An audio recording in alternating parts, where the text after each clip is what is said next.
so with your trusty hammer, you want to kind of break it off a little bit. This isn't doing the job. Miles, grab your first. Okay, Peter. Oh, Damn. it actually worked. There we go. Yep, always need your man purse.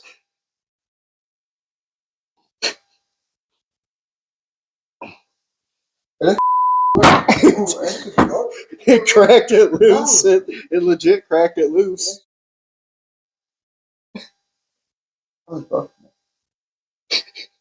Okay, guys, so when you take the head off, you want to take your gasket off. Sometimes it'll come off easy, sometimes it won't. This one's kind of being stuck a little bit, which is fine. Just turn it. Yep. So this one's actually stuck. It's going to take the bushing. So I took the bushing with it, which is no big deal. You just pop it out. Guys, do you need any rubbers?